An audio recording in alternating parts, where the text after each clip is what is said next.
En 1976, je commence une analyse qui, pendant 23 ans, mais par tranches, en plusieurs tranches, me mènera de Bruxelles à Paris, avec mon analyste qui s'appelait Marc Jaskol-Gabčević.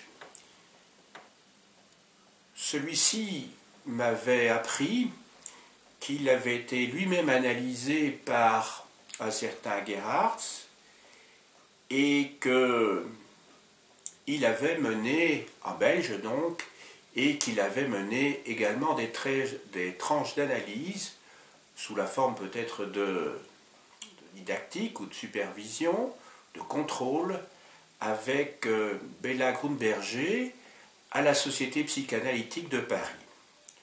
Ce dernier, qui vivait encore à l'époque, avait rencontré, beaucoup plus tôt, Sándor Ferenczi, celui qui avait introduit la psychanalyse en Hongrie et qui avait été le célèbre collaborateur de Sigmund Freud.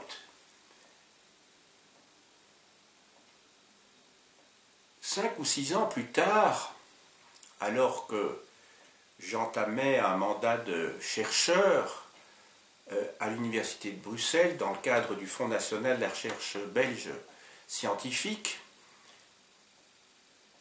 je me suis mis à m'interroger sur le processus de filiation que je viens d'évoquer. Il y avait plusieurs pistes, la Belgique bien sûr, la France, la Hongrie, mais je ne connaissais pas l'hongrois, et enfin les Pays-Bas, là je connaissais le néerlandais. J'ai essayé de comprendre quels étaient les liens qui avaient pu s'établir entre ces différents analystes et comment la psychanalyse dès lors avait pu progresser depuis le début du XXe siècle. On me dira, oui, mais pourquoi les Pays-Bas? Eh bien parce qu'il y a un chaînon qui est Julien Warendonck, qui est le premier psychanalyste belge, qui était entré dans l'Association internationale de psychanalyse en étant membre de la Société néerlandaise de psychanalyse.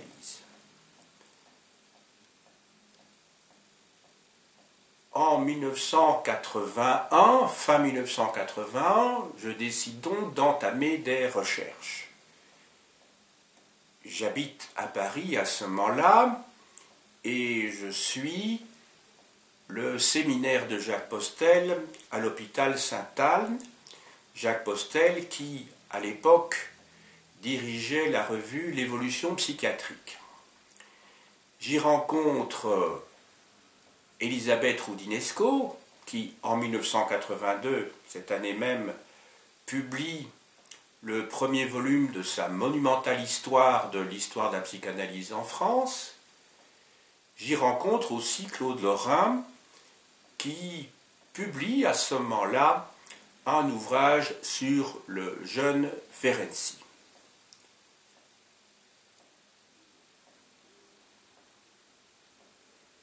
Ces considérations étant faites, il importe maintenant de revenir sur cette histoire et d'essayer de comprendre quelles sont les voies de pénétration de la psychanalyse en Belgique, aux Pays-Bas d'abord, puis en Belgique.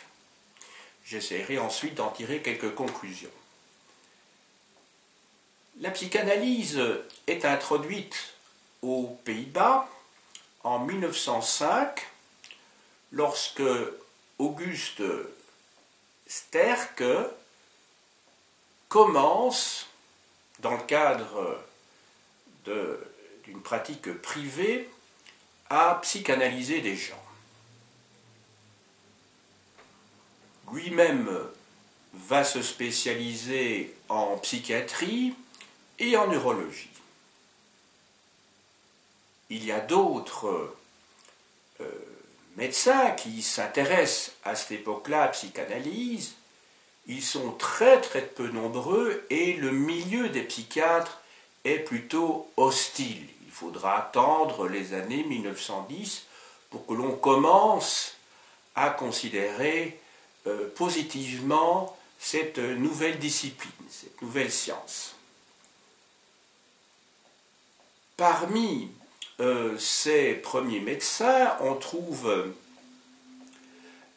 Jägelsma, qui va d'ailleurs enseigner à l'université de Leyde, où en 1922 il va donner un cours de psychopathologie en lui donnant une connotation freudienne.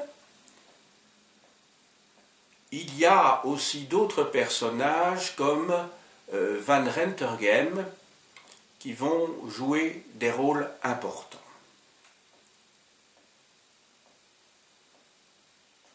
Donc, au début, résistance du milieu médical, du milieu psychiatrique, et à partir des années 10, on commence à apercevoir un certain intérêt, engouement, ce serait peut-être exagéré, d'utiliser ce terme pour la psychanalyse. Quelles sont les voies qui ont permis à la psychanalyse de pénétrer donc aux Pays-Bas? Il y a tout d'abord une véritable campagne qui est menée par les tout premiers psychanalystes pour essayer de sensibiliser les milieux médicaux à cette discipline. Il y a ensuite, et ce n'est pas négligeable, les premières traductions qui sont faites des œuvres de Freud, en particulier de son ouvrage sur le rêve. Il y a enfin, et c'est Freud lui-même qui le fait savoir dans son ouvrage dont la traduction porte le titre de Contribution à l'histoire du mouvement psychanalytique, où Freud donc évoque l'importance, et c'est donc la troisième voie, des relations personnelles. Il évoque lui-même Van Rentergem, mais il cite aussi Van Ophuijsen et il cite enfin Van Hampton. Donc, les choses progressent à l'époque où le premier conflit mondial explose, et en 1917, n'oublions pas que pendant la Première Guerre mondiale, les Pays-Bas sont neutres et ne sont pas menacés par l'invasion allemande, et en 1917, donc, une première société néerlandaise de psychanalyse est créée, qui comprend 12 membres, dont 8 médecins. L'histoire des sociétés psychanalytiques est toujours compliquée. C'est une histoire d'hommes, c'est une histoire de conflits, c'est une histoire d'institutions qui se scindent, les schismes y sont fréquents. Et dans les années 1930 et 1940, il y aura encore des schismes et des scissions. C'est le cas en 1933.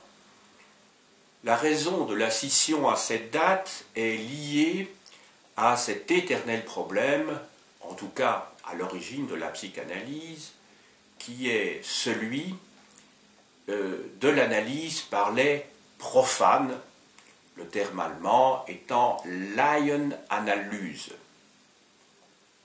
Autrement dit, la psychanalyse laïque, si vous voulez.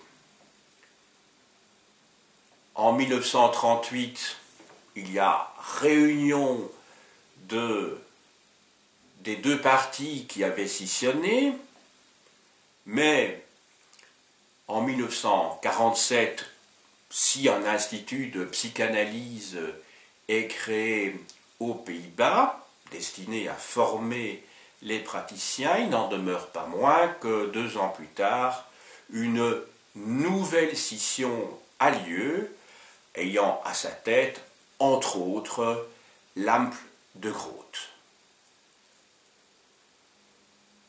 Maintenant, revenons un petit peu en arrière et essayons de comprendre, après 1917, ce qui se passe. En 1917, je vous l'ai dit, une société de psychanalyse néerlandaise est créée. Peu de temps après, en 1920, un congrès international de psychanalyse se tient à La Haye, ce qui permet de diffuser les idées psychanalytiques auprès des milieux médicaux, de psychiatres, de neurologues. On peut dire qu'entre 1917 et 1930, la psychanalyse connaît un développement, un essor notable, mais que dans les années 1930, les choses se tassent. Même si les psychiatres orthodoxes baissent la garde, et même si les milieux ecclésiastiques montrent moins d'hostilité par rapport à ce mouvement. Mais je vous l'ai dit, ça n'empêche pas les scissions, donc les combats ne se situent pas seulement avec l'extérieur, avec cette volonté de faire reconnaître la psychanalyse par le grand public et par le milieu médical, mais les scissions ont lieu au sein même des associations psychanalytiques. Maintenant, je vous ai dit que le cheminement de mes recherches m'avait conduit à m'interroger d'abord sur l'histoire de la psychanalyse en Belgique, et puis, à partir de là, de remonter dans le temps et d'essayer de comprendre les filiations par rapport donc aux Pays-Bas. Au début du XXe siècle, il y a quelques mentions d'un intérêt chez des psychiatres pour la psychanalyse, mais cet intérêt tourne rapidement à la critique. Je vous ai dit aussi tout à l'heure que le premier psychanalyste belge s'appelle Julien Warendonck. Il s'affilie à la Société néerlandaise de psychanalyse qui est créée en 1917, mais il décède en 1924, donc peu de temps plus tard. Entre-temps, il avait toutefois ouvert un cabinet à Gand où il avait analysé, selon la méthode freudienne, des patients. Disons des analysants, puisque le terme patient n'est pas utilisé en psychanalyse.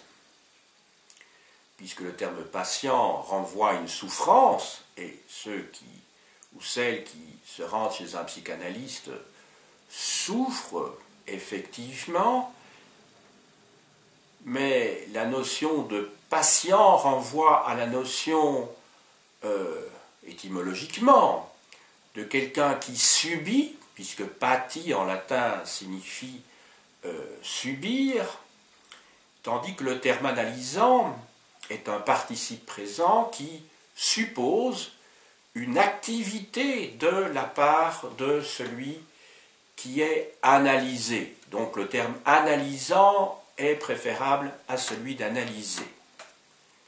D'ailleurs, en psychanalyse, on parle de travail. de l'analysant. Julien Varenne donc n'a pas vraiment d'héritier. Il meurt au moment où une revue dirigée par Franz Hellens en 1924, qui s'appelle Le Disque Vert, publie un numéro spécial sur les rêves. Un autre numéro sera consacré au surréalisme un an plus tard, en 1925. Franz Hellens, qui d'ailleurs a habité dans la commune où j'habite, près de Bruxelles, dans l'agglomération bruxelloise, qui habitait rue Saint-Bernard. Il y a encore une plaque qui indique qu'il a vécu dans une maison, donc, près de la chaussée de Waterloo, près de la barrière de Saint-Gilles. Ces deux numéros sont assez critiques vis-à-vis de la psychanalyse. Ce qu'il faut savoir, c'est qu'à l'inverse de la France, la psychanalyse en Belgique n'a pas intéressé véritablement les intellectuels, les artistes, comme ce fut le cas en France. Pourtant, et d'ailleurs il n'y a pas de contradiction avec ce que je viens de dire, c'est de France que l'introduction de la psychanalyse en Belgique va se faire. Effectivement, dans les années 1930, un cercle d'études psychiques naît à Bruxelles. Il va porter différents noms, dont celui éphémère de Société belge de psychanalyse. Dans ce cercle sont exposées régulièrement des conférences, et c'est lors d'une de ces conférences que les deux pionniers, je dirais, mais là dans le cadre d'une filiation continue, de la psychanalyse en Belgique vont se rencontrer. En 1933, il s'agit de Maurice Dugautier d'une part, et d'autre part de Fernand Lechat. Ces deux personnages, et la femme de Fernand Lechat qui va bientôt les rejoindre, Camille Ledoux, n'ont pas fait d'études supérieures, ou plus exactement pas d'études universitaires. Maurice Dugautier appartient à un milieu modeste. Il avait fait des études techniques et professionnelles en secondaire. Il s'était spécialisé dans l'électricité. Fernand Lechat avait obtenu ou va plutôt obtenir un diplôme d'ergonomie, d'ergologie à l'Institut des hautes études de Bruxelles.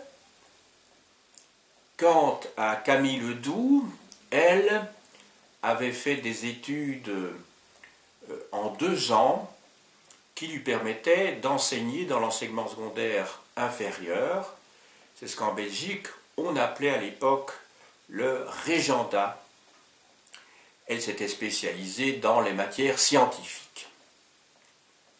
Donc, leur niveau d'études n'était pas très élevé et ça va leur poser un certain nombre de problèmes dans les années 50 lorsqu'ils vont former des psychanalystes qui, eux, étaient médecins, mais médecins psychiatres, qui appartenaient à un autre milieu social et qui avaient évidemment un bagage sur le plan intellectuel qui était beaucoup plus lourd. En 1935, Fernand Lechat, Maurice Dugautier s'informent à Paris pour savoir si il ne pourrait pas être formé à la psychanalyse. Et c'est à ce moment-là que Pichon, qui est le président de la Société psychanalytique de Paris qui a été fondée en 1926, leur fait connaître l'existence du docteur Hoffmann, qui venait de fuir l'Allemagne nazie, ou plus exactement, oui, l'Allemagne nazie. Non. Oui, l'Allemagne, enfin, c'est pas l'Allemagne nazie qui fouillait le nazisme, c'est un médecin viennois. Je réfléchissais pendant un petit instant, parce que, comme vous le savez, l'Anschluss, l'annexion de l'Autriche, n'a lieu qu'en 1938. Enfin, il fuit donc le risque de l'arrivée du nazisme, en tout cas dans son pays, l'Autriche, car il est lui-même juif. Il est membre, d'ailleurs, de la Société psychanalytique de Vienne. Pendant 4 ans, les 3 personnages dont je vous ai parlé, Fernand Lechat, Maurice Dugautier et Camille Ledoux, vont être analysés par Hoffmann et vont, dans le cadre d'une psychanalyse thérapeutique et didactique, en vue de former un jour donc des psychanalystes en Belgique, et ils sont d'ailleurs supervisés par 2 non-médecins de la Société psychanalytique de Paris, qui sont la princesse Marie Bonaparte et, d'autre part, John Lebas. Cette psychanalyse se termine en 1939-1940 parce que le docteur Hoffmann va être interné comme étranger, puisque l'Autriche, entre-temps, est entrée dans le Grand Reich, et que l'Allemagne entre en guerre avec la France et l'Angleterre suite à l'invasion de la Pologne en septembre 1939. Le docteur Hoffmann est interné, il est donc soustrait à la possibilité de poursuivre ses analyses. Lui-même avait confié son fils Frédéric, qui avait des gros problèmes psychologiques, à Camille Ledoux pour l'analyser. Et Dr Hoffmann va mourir à la fin de la Deuxième Guerre mondiale de tuberculose. J'ai eu l'opportunité, en 1982, d'interroger un certain nombre de protagonistes de ce qui est devenu par la suite la Société psychanalytique de Belgique, ou la Société belge de psychanalyse plus exactement, et parmi ces protagonistes, il ne restait plus à l'époque de la période des pionniers que Camille Ledoux, qui était né en 1899 et qui est décédé en 1985. Donc je l'ai connue à la fin de son existence, puisqu'elle avait 83 ans à ce moment-là. Je l'ai rencontrée dans son domicile, avenue Albert, donc il y a tout juste 30 ans, maintenant, un peu plus de 30 ans. Elle m'a expliqué l'histoire des origines de la psychanalyse en Belgique. Elle m'a aussi expliqué les difficultés qui se sont présentées dans les années 1950, lorsque progressivement des médecins ont voulu rejoindre l'Association des psychanalystes de Belgique, l'Association des psychanalystes belges, parce que cette association a porté des noms différents, parce qu'eux étaient psychiatres, alors que les 3 fondateurs avaient, à leurs yeux, c'est un péché important, n'avaient même pas fait d'études universitaires. Donc vous voyez tout de suite le scénario dans lequel on se trouvait. Camille Ledoux, d'ailleurs, va se spécialiser dans, j'utilise le mot qu'elle a utilisé devant moi il y a 30 ans, dans la pédanalyse, c'est-à-dire dans la psychanalyse des enfants. dans les années 1935-1939, elle m'a expliqué que lorsqu'elle analysait Frédéric, le fils du docteur Hoffmann, elle s'était formée, elle avait une formation purement livresque, en lisant les ouvrages de Mélanie Klein et les ouvrages d'Anna Freud. Ces deux psychanalystes, d'ailleurs, vont, l'une, la fille du fondateur de la psychanalyse, Anna, et d'autre part Mélanie Klein, qui venait également de Vienne, mais qui avait inventé une nouvelle méthode, celle de la psychanalyse des enfants par le jeu, dans la mesure où le jeu permet de symboliser et de servir de révélateur et de symptôme par rapport aux troubles névrotiques des petits-enfants, surtout dans la mesure où la parole peut être, comment dirais-je, remplacée, au moins partiellement, par le jeu pour essayer de résoudre une situation de type névrotique. Et donc amener à des résultats tout à fait favorables en bout de cure. En fait, il faudra attendre les années 1950 pour que la psychanalyse des enfants se développe avec Thérèse Jacobs van Merlen, qui était née en 1919, et d'autre part Daniel Flaget, qui était né en 1930. Donc, qui font partie donc de la deuxième génération de psychanalystes, toutes les deux étant psychiatres. Maintenant, on va essayer de voir un petit peu comment les choses ont évolué. Je vous ai dit que Maurice Dugautier avait fait des études techniques ou professionnelles dans l'enseignement secondaire. Je vous ai dit que Fernand Lechat avait un diplôme d'ergologie et que Camille Ledoux avait une formation d'enseignante. Je vous ai expliqué aussi que ils ont suivi une psychanalyse avec le docteur Hoffmann et qu'ils ont été supervisés et contrôlés par Marie Bonaparte et par John Lebas. Le prestige, en tout cas, de Marie Bonaparte, qui avait été une grande amie de Sigmund Freud avant son décès à Londres en 1939, son prestige avait suffi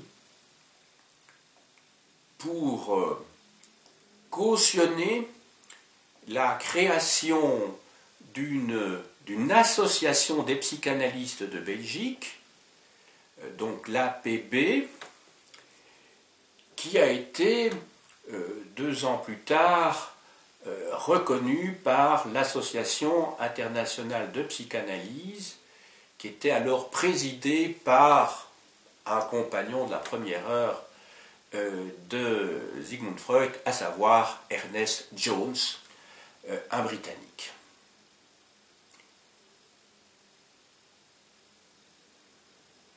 La création de cette association des psychanalystes de Belgique remonte au mois de décembre 1946, et cette association va avoir pour président pendant, ça fait quoi? Oui, 11 ans, jusqu'au mois de janvier 1958, Maurice Dugautier. Fernand Lechat en étant le vice-président, et sauf erreur de ma part, Camille Ledoux, la secrétaire. J'ai eu l'occasion de rencontrer en 1982 également la fille de Maurice Dugautier, la même où Maurice Dugautier recevait donc ses analysants. rue Banning, à proximité immédiate de l'Université libre de Bruxelles. Il était assez émouvant de voir que la plaque que Maurice Dugautier avait fixée sur sa porte lorsqu'il était analyste était toujours là. Il était indiqué Maurice Dugautier, enfin Monsieur Dugautier reçoit de telle à telle heure. Nous étions en 1982, or il faut savoir que Maurice Dugautier est décédé en 1959. Fernand Lechat est mort un an plus tard. D'ailleurs, les 2 dernières années de la vie, de l'existence de cette association des psychanalystes de Belgique ont vu la présidence de Fernand Lechat. En fait, Maurice Dugautier a eu un rôle essentiellement de formateur de la seconde génération de psychanalystes de cette société, de cette association. Il a formé donc, en tant qu'analyste, sous la forme de supervision, de contrôle, la deuxième génération, qui est une génération de psychiatres.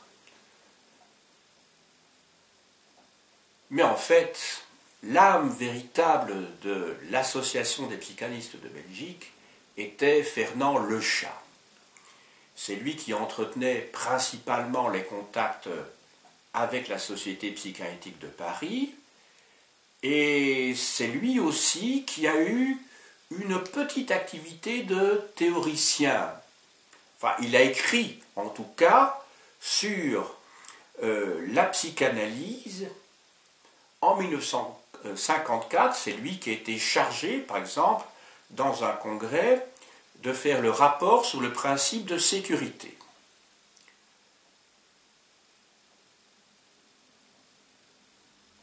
Il y avait eu en 1948 et en 1958 2 congrès de psychanalystes à Bruxelles. Le premier sur le délire, le second sur l'agressivité.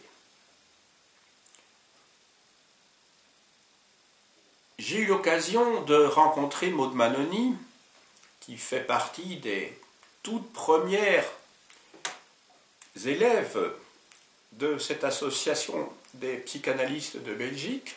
Je l'ai rencontrée à Paris, à la suite d'une conférence, et elle m'a convié le lendemain à discuter avec elle. Il y avait aussi Roger Gentis qui était là, et à discuter avec elle donc de ce qu'elle avait vécu. Elle m'a expliqué entre autres que elle recevait chez elle à cette époque-là, donc au début des années 50, aussi bien des psychanalystes belges comme Fernand Lechat, Maurice Dugautier, mais aussi Jacques Lacan et d'autres. Ce qui n'est pas sans intérêt, bien entendu. Je vous dis tout de suite, je ne vais pas parler ici de l'introduction du lacanisme en Belgique, ça mériterait en soi un autre exposé. Et alors, ce qui est frappant aussi, c'est qu'en Belgique, les psychiatres qui vont entrer dans les années 50, et plus tard aussi dans la Société belge de psychanalyse, en tout cas pour cette deuxième génération, je dis bien dans les années 50, ce sont des psychiatres issus de l'Université libre de Bruxelles, qui est une université qui est basée sur les principes de la libre pensée, alors que le lacanisme, lui, s'est implanté essentiellement à l'Université catholique de Louvain. Je me souviens avoir parlé de cela avec Elisabeth Roudinesco, qui commençait seulement à rédiger le tome 2 de son histoire de la psychanalyse en France, et qui m'a dit « Ah, si moi j'avais eu la chance de pouvoir avoir comme ça ces 2 branches, d'une part la psychanalyse freudienne orthodoxe, entre guillemets, dans une université, et d'autre part la psychanalyse lacanienne qui s'introduit dans une université catholique, ça m'aurait donné évidemment un décor et une problématique tout à fait passionnante. Nous avions discuté ensemble dans un café à proximité de l'hôpital Sainte-Anne, je ne sais pas si je vous l'ai dit, mais où je suivais, oui, je vous l'ai dit tout à l'heure, un séminaire sur l'histoire de la psychiatrie de Jacques Postel, qui était un homme d'ailleurs tout à fait charmant. Il publiait l'évolution psychiatrique, où j'ai publié quelques articles sur l'histoire de la psychanalyse à cette époque-là. Donc, pour résumer, et même pour conclure, pourquoi pas, ce qu'il faut retenir, c'est que, aux Pays-Bas, la psychanalyse s'introduit relativement tôt. Dès le début du XXe siècle, et une société néerlandaise de psychanalyse est créée en 1917. Assez rapidement, malgré quelques résistances au début, les milieux médicaux et psychiatriques, en tout cas une partie d'entre eux, vont adhérer à la psychanalyse. Aux Pays-Bas, c'est par la voie autrichienne, parce que les Néerlandais, en tout cas ces Néerlandais-là, lisaient bien souvent l'allemand, ce qui n'était pas le cas des Français à la même époque. Donc, c'est par le biais de traduction, mais en lisant directement les textes de Freud, que la psychanalyse va se répandre. Dans les universités, il y a quelques cours, peu nombreux, où on s'intéresse donc à la psychanalyse freudienne. Mais il y a des scissions très tôt, en tout cas dans les années 1930. En Belgique, on l'aura compris, il y a des liens avec Vienne par le biais de Julien Warendonck et par le biais également du docteur Hoffmann. Warendonck, dès les années au moment de la Première Guerre mondiale, ou juste après la Première Guerre mondiale, pour être plus précis, et d'autre part, dans les années 1930, lien avec Vienne par le biais donc du docteur Hoffmann, qui avait d'ailleurs été, comment dirais-je, analysé par Theodor Reich ou Paul Federn, on ne sait pas très bien.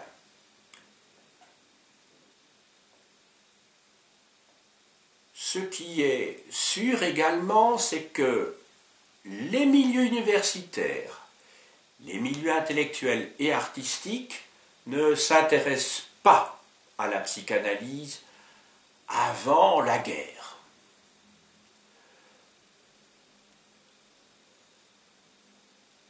Après la guerre, je vous ai dit que 1946 marque une date importante, puisqu'elle voit la création d'une société qui est l'Association des psychanalystes de Belgique.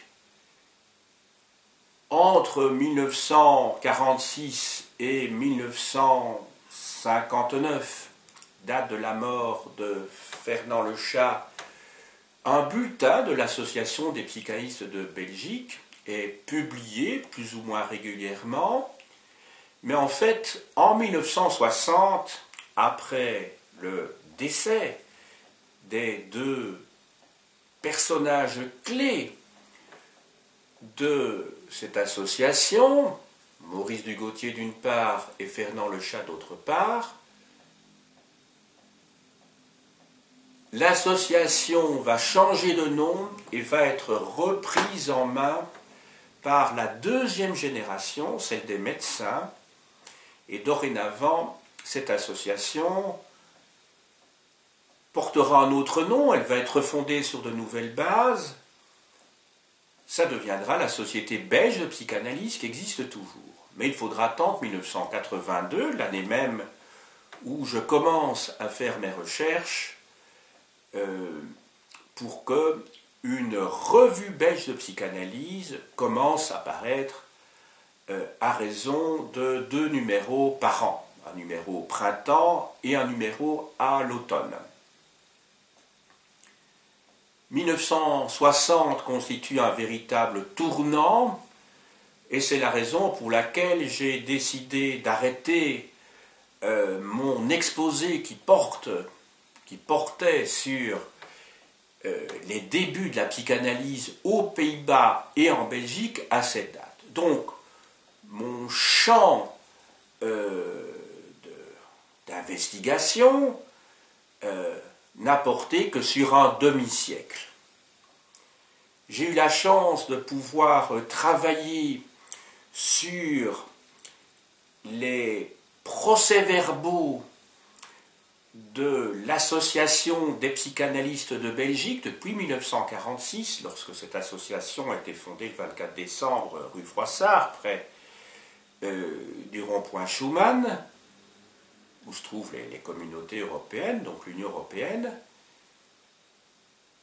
Et j'ai eu la chance également de pouvoir disposer des procès-verbaux de la Société belge de psychanalyse de 1960 jusqu'en 1981-82, l'époque où je commençais mes recherches.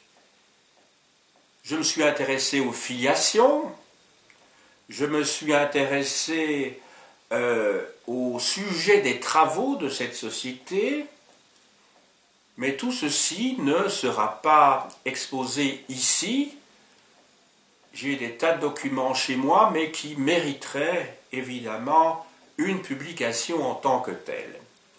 Ce que j'ai publié a paru en 1988 dans les actes du Congrès des sociétés historiques et archéologiques de Belgique, sous la forme d'un résumé d'une conférence que j'avais faite à Namur et qui portait pour titre « La honte des origines des 2 premières générations de psychanalystes en Belgique ».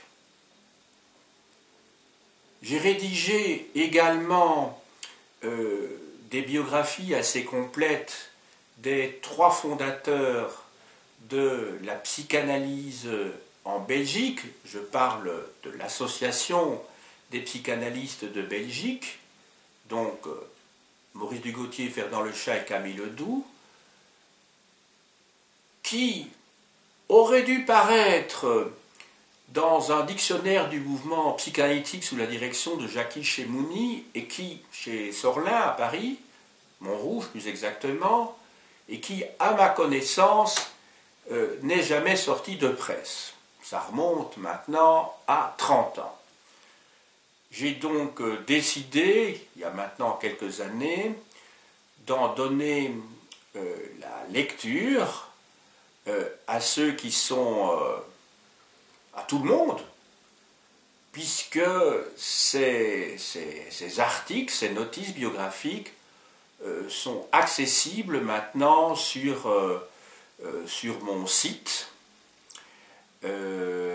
WordPress jmdufay.com. Mais pour les recherches que j'ai faites il y a 30 ans, lorsque j'aurai un petit peu de temps, effectivement, j'espère bien pouvoir les publier, mais je suis très pris pour l'instant par mes charges d'enseignement. Autant la Belgique a fait l'objet de recherches de première main, puisque j'ai travaillé sur des sources, tant orales qu'écrites.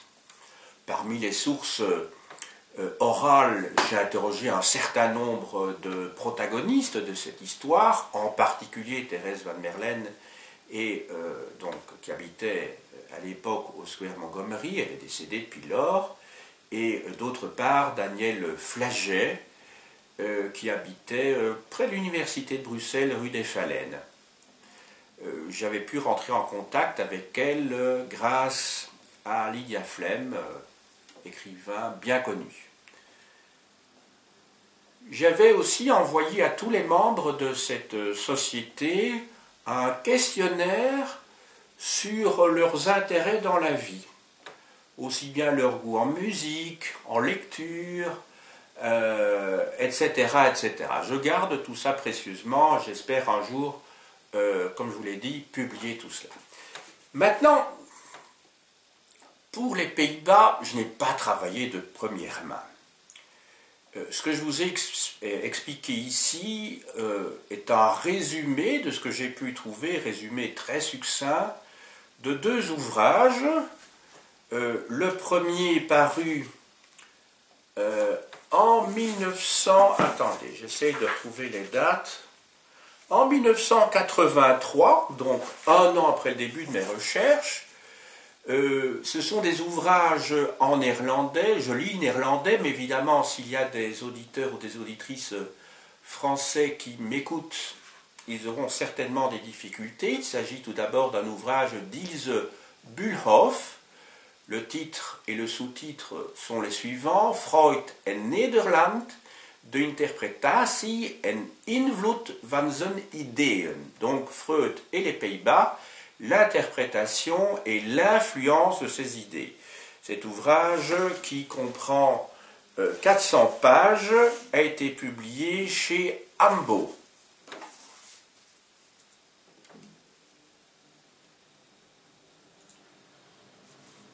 Alors l'autre, apparu un an plus tard, en 1984, à Amsterdam, chez l'éditeur Synopsis. Il est dû à Christiane Brinkgreve, Psychoanalyse in Nederland, donc la psychanalyse aux Pays-Bas, et il porte pour sous-titre Investeringsstrijd, c'est-à-dire un combat pour s'installer. Il comprend 350 pages. Alors sur la photo ici, j'espère que vous la voyez bien, puisque je n'ai pas de caméraman, c'est peut-être pas évident de bien cibler cette photo. On voit donc Freud entouré par un certain nombre de psychanalystes. On voit parmi ceux-ci, par exemple ici, Ferenczi, ici à sa gauche, donc à droite pour vous, ici Ferenczi, le fondateur de la psychanalyse en Hongrie. À sa gauche, à sa droite donc, à gauche pour nous, vous avez Ernest Jones.